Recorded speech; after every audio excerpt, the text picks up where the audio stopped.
Good evening friends. आज की update कुछ इस प्रकार से। आज हम बात करेंगे जापान की। जापान की संसद एक नया राष्ट्रीय खुफिया परिषद और एक राष्ट्रीय खुफिया ब्यूरो स्थापित करने के लिए एक कानून पारित किया है।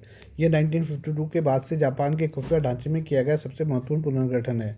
प्रधानमंत्री सनाए ताकाइची की सरकार ने एक कानून तब पारित किया है जब नई दिल्ली में क्वाड देशों की बैठक हुई है। इसके अलावा अप्रैल के अंत में प्रधानमंत्री सनाए ताकाइची ने ऑस्ट्रेलिया, वियतनाम, फिलीपींस की यात्रा की थी और मई में फिलीपींस के राष्ट्रपति की जापान यात्रा हुई थी। ये यात्राएं पूरी तरह से रणनीतिक हैं। इसका मतलब है कि जापान फफूदा सिद्धांत को पीछे छोड़ चुका है। जापान की पीएम चीन के खिलाफ आक्रामक हैं और उनकी स्ट्रेटजी का मतलब है जापान आसियान के साथ ज़्यादा मजबूत और अच्छा संबंधों को बढ़ाने पर ध्यान दे रहा है। ताकाइची प्रशासन के तहत जापान अपनी राष्ट्रीय सुरक्षा रणनीति को लागू कर रहा है। इसके लिए वो हाल ही में शुरू की गई आधिकारिक सुरक्षा सहायता ओएसए और पारस्परिक पहुंच समझौते आरएए का उपयोग करके एक लचीला सुरक्षा ढांचा तैयार कर रहा है। प्रधानमंत्री ताकाइची के इन कदमों से पता चलता है कि जापान ने दक्षिण पूर्व एशियाई देशों के संगठन आसियान के साथ मिलकर देश को एक निष्क्रिय शांतिवादी देश से हटाकर इंडो पैसिफिक क्षेत्र में एक सक्रिय सुरक्षा भागीदार के रूप में स्थापित किया है। मई 2026 में अपनी वियतनाम की यात्रा के दौरान जापानी प्रधानमंत्री ने जापान की free and open Indo Pacific नीति के 10 साल पूरे होने पर इसका एक नया अपडेट संस्करण जारी किया है। इसके तहत अब जापान सिर्फ आर्थिक मदद देने तक सीमित नहीं रहेगा, बल्कि क्षेत्र की सुरक्षा में सीधी भागीदारी निभाएगा। इसके तहत जापान अब आसियान देशों की समुद्री सुरक्षा रक्षा क्षमताओं को मजबूत करना और आपदा प्रबंधन में सीधा सहयोग देगा। एआई, सेमीकंडक्टर, डेटा, स्पेस और अंतरिक्ष तकनीक के क्षेत्र में आसियान देशों के साथ मिलकर काम करेगा। चीन पर अपनी निर्भरता कम करने के लिए कच्चे तेल, दुर्लभ खनिजों की आपूर्ति और आर्थिक सुरक्षा को मजबूत करना। फिलीपींस वर्तमान में आसियान क्षेत्र के लिए जापान की रक्षा रणनीति में एक करीबी भागीदार है, लेकिन अब ये दोनों सिर्फ बातों तक या कागजी समझौतों तक सीमित नहीं है, बल्कि वे युद्ध जैसी असली स्थितियों से निपटने के लिए अपनी सेनाओं को एक दूसरे के देश में तैनात करके संयुक्त सैन्य अभ्यास कर रहे हैं। यह इस पूरी साझेदारी का सबसे महत्वपूर्ण हिस्सा है। आरएए एक ऐसा कानूनी ढांचा है जो दोनों देशों की सेनाओं को एक दूसरे के इलाके, जमीन, समुद्र, हवाई क्षेत्र में जाने और रुकने की कानूनी अनुमति देता है। इसे जापान की आक्रामकता से जोड़कर देखा जा रहा है। जापान का संविधान पारंपरिक रूप से उसे किसी भी सैन्य आक्रामकता या भारी सुरक्षा विवादों में पड़ने से रोकता था, लेकिन वर्तमान में बढ़ते भू राजनीतिक तनाव और दक्षिण चीन सागर में चीन के बढ़ते दबदबे को देखते हुए ताकाइची प्रशासन ने कड़ा रुख अपनाया है। अब Japan OSA official security assistant के तहत मित्र देशों को सीधे सैन्य उपकरण और सुरक्षा सहायता प्रदान कर रहा है। जापान ने हाल ही में वियतनाम के साथ टेक्नोलॉजी और आर्थिक सुरक्षा से जुड़े 6 महत्वपूर्ण समझौतों पर हस्ताक्षर किए हैं।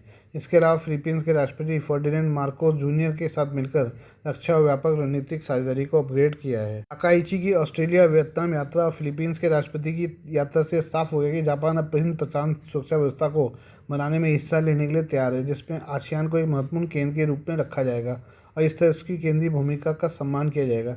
इस तरह से कदम उठाकर, जो कि भारत भी उठा रहा है, जापान आसियान देशों की स्वायत्तता में योगदान देना चाहता है ताकि उन्हें अमेरिका और चीन में से किसी एक को चुनने के लिए मजबूर न होना पड़े। सिंगापुर में 2026 के सांग्रीला डायलॉग में जापान के रक्षा मंत्री शिंजिरो कोइजुमी ने क्षेत्रीय शांति और स्थिरता के प्रति अपनी प्रतिबद्धता दोहराई। उन्होंने जापान पर लगाए गए नए सैन्यवाद के आरोपों को सिरे से खारिज कर दिया और जोर देकर कहा कि टोक्यो पूरी तरह से शांतिपूर्ण और रक्षात्मक मार्ग पर चलने के लिए प्रतिबद्ध है। लेकिन चीन के मीडिया जैसे सीजीटीएन ने जापान की इस नई नीति की आलोचना करते हुए इसे शीत की मानसिकता और टकराव को बढ़ावा देने वाला कदम बताया है, जबकि आसियान के ज़्यादा देश आर्थिक सुरक्षा और समुद्री रक्षा के लिए जापान को एक भरोसेमंद साथी के रूप में देख रहे हैं, जो चीन के लिए एक चुनौती है। आइए अब हम बात करें प्रशांत महासागर में सुपर एल नीनो की।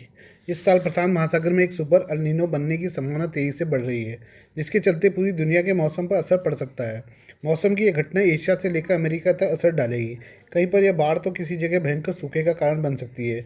अल नीनो उस घटना को कहते हैं जब प्रशांत महासागर की सतह का पानी सामान्य स्तर से ज़्यादा गर्म होने लगता है, जिसका असर वायुमंडल पर पड़ता है। पिछले कुछ महीनों में प्रशांत महासागर का पानी तेजी से गर्म हुआ है। हाल ही में यूरोपीय क्लाइमेट एजेंसी की सैटेलाइट ने प्रशांत महासागर में 1000 किलोमीटर चौड़ी गर्म पानी की दीवार केल्विन वेव आगे बढ़ती देखी थी। अमेरिका के क्लाइमेट पूर्वानुमान केंद्र के अनुसार जुलाई के आखिरी तक अल नीनो बढ़ने की संभावना बढ़कर 82% हो गई है। कुछ समय पहले अप्रैल में यह अनुमान 65% था। इस साल आने वाला अल नीनो काफ़ी शक्तिशाली हो सकता है। 2027 तक इसके एक मजबूत घटना में बदलने की 67% संभावना है। इसे सुपर एल नीनो कहा जा रहा है। सुपर एल नीनो कोई आधिकारिक शब्द नहीं है, ये एक बहुत मजबूत एल नीनो के लिए इस्तेमाल किया जाता है अल नीनो की पहचान प्रशांत महासागर की सतह के तापमान के स्तर पर नज़र रखकर की जाती है। अल नीनो तब कहा जाता है जब समुद्र की सतह का तापमान लंबे समय के औसत से कम 0.5 डिग्री सेल्सियस ज़्यादा हो जाए।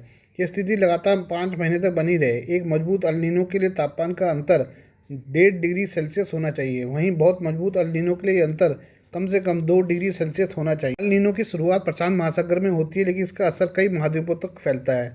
यह इस बार ऐसे समय में आ रहा है जब वैश्विक अर्थव्यवस्था पहले से ही मध्य पूर्व में युद्ध के कारण ऊर्जा की कमी, उर्वरक की किल्लत और महंगाई के दबाव से जूझ रही है। वैज्ञानिकों का अनुमान है कि 2027 तक अब तक के सबसे गर्म सालों में से एक हो सकता है।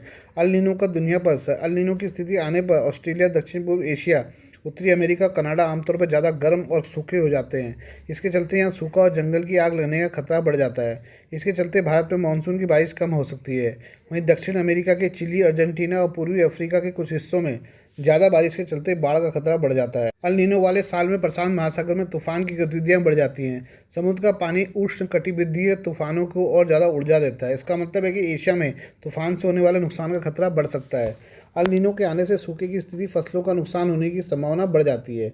ज़मीन पर पड़ने वाले असर के अलावा यह समुद्र में मछली पकड़ने के काम में भी रुकावट डाल सकता है। फसलों की कम पैदावार, मछली पकड़ने में कमी और खराब मौसम के कारण पशुओं के मरने में से दुनिया भर में खाद्य सुरक्षा पर खतरा पैदा हो सकता है। अल नीनो की संभावना के कारण भारत ने साल 2026 में कमजोर मानसून का अनुमान लगाया है, जिसके 11 सालों में सबसे कम बारिश होगी। इसके चलते फसलों, खाने की चीज़ों की कीमतों और विकास को लेकर चिंताएं बढ़ गई हैं। खासकर ऐसे समय में जब ईरान युद्ध के कारण अर्थव्यवस्था महंगाई के दबाव से जूझ रही है। यह मानसून पानी के जरूरी सूत्रों को भरने के लिए सालाना बारिश का लगभग 70% हिस्सा लाता है। कमजोर मानसून दबाव बढ़ा सकता है, जो महंगाई को 5.5% के औसत के करीब पहुंचा सकता है।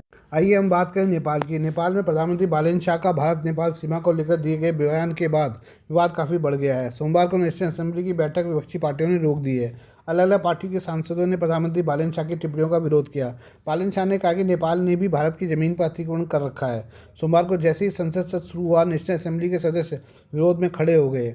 उन्होंने नेपाल भारत सीमा मुद्दों पर प्रधानमंत्री के बयान पर कड़ी आपत्ति जताई और सरकार से स्पष्टीकरण की मांग की। सांसदों ने जोर देकर कहा कि प्रधानमंत्री खुद नेशनल असेंबली के सामने पेश हों, अपनी टिप्पणियों का आधार स्पष्ट करें। उन्होंने तर्क दिया कि यह मुद्दा नेपाल की संप्रभुता और क्षेत्रीय अखंडता से जुड़ा है।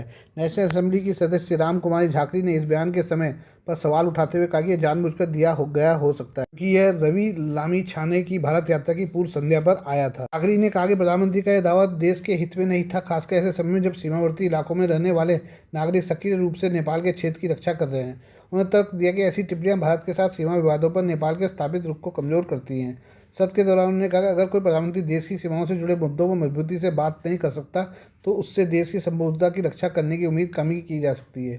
नेशनल असेंबली में प्रतिनिधित्व करने वाली लगभग सभी राजनीतिक पार्टियों के सदस्यों की आपत्तियों के बाद अध्यक्ष नारायण प्रसाद दहल ने बैठक को 20 मिनट के लिए स्थगित कर दिया। वहीं नेपाली कांग्रेस के व्हिप निष्कल रॉय ने नेपाल भारत सीमा मुद्दों पर प्रधानमंत्री बालेन शाह की टिप्पणियों की कड़ी आलोचना की और कहा इस बयान से सभी नेपालियों की गरिमा को कम किया है। सोमवार को प्रतिनिधि सभा की बैठक को संबोधित करते हुए राय ने कहा कि प्रधानमंत्री का यह दावा कि नेपाल ने भारतीय क्षेत्र पर अतिक्रमण किया है अस्वीकार है। उन्होंने सरकार से इस पर स्पष्टीकरण की मांग की। राय ने कहा, हम संसद में प्रधानमंत्री के बयान के संबंध में अपनी असहमति दर्ज कराते हैं। उन्होंने कहा, प्रधानमंत्री को स्पष्ट रूप से बताना चाहिए कि नेपाल ने भारतीय भूमि पर कहाँ और कैसे अतिक्रमण किया है। नेपाल में विपक्षी पार्टियों के कड़े तेवर के बाद सवाल उठ रहे हैं कि क्या बालेन शाह अपने बयान के लिए माफ़ी मांगेंगे। Please do like, share and subscribe this channel of my news, views and analysis by Prakash.